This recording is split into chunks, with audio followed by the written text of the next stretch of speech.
যার মালিক নাই তার লাওয়ারিস, যার রব নাই বেটা ও জন্তু জানোয়ারের মতো জীবন কাটায়। যখন যেখানে মন চায় সেখানে খায়, ঘুমায়, পেশাব করে। তার কোনো হালাল হারাম, ভালো মন্দ, উচিত অনুচিত, পাক নাফাক, জায়েজ না জায়েজ কোনো পার্থক্য নাই।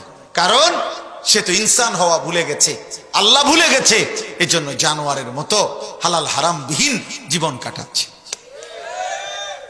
মদও খায়, মধুও খায়, গালিও দেয়, সালামও দেয়, মাকেও দেখে, বোনকেও দেখে, আবার মোবাইলের নর্তকীও দেখে।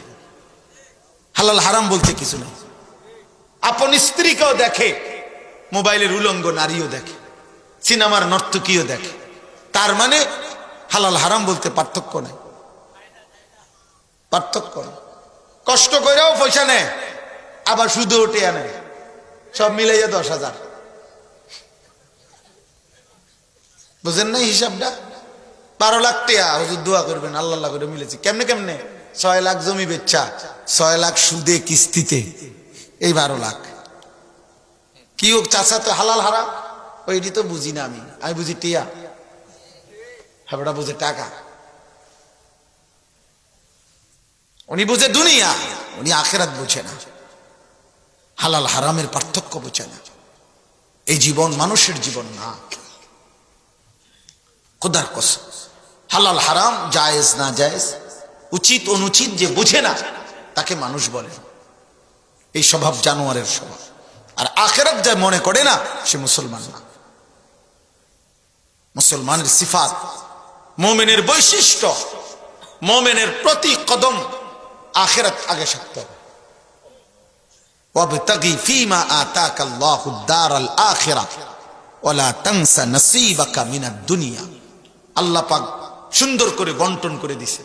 আল্লাহ বলছে, বান্দা দুনিয়ার জীবনে আমি তোমাকে যা কিছু দিলাম, শরীর, স্বাস্থ্য, জীবন, যৌবন, সুস্থতা, অর্থ, সম্পদ, স্ত্রী, সন্তান, ঘর, সংসার, বাজার, ব্যবসা, আয়, রোজগার, সবকিছু দিয়ে ফীমা আতাকাল্লাহ, যা আল্লাহ দিছেন বান্দা, আল্লাহ বলে সবকিছু দিয়ে প্রথম আদ-দারাল আখিরাহ, আখিরাতের ঘর জান্নাত তালাশ করো। 1, 2 ওয়ালা তানসা নসীবাকা মিনাদ দুনিয়া, তোমার দুনিয়ার বৈধ হালাল প্রয়োজন ভুলে যেও না। দুনিয়ার প্রয়োজন পূরণ, ঘর করো, সংসার করো, বাজার করো, ব্যবসা করো, বিল্ডিং করো, দালান করো, কোনোটাই হারাম না। শুধু আখিরাত ভুলো না। শুধু কি ভুলো না? বিল্ডিং করা হারাম, গাড়ি কিনা হারাম না। আল্লাহ বলছে শুধু আখিরাত ভুলো না।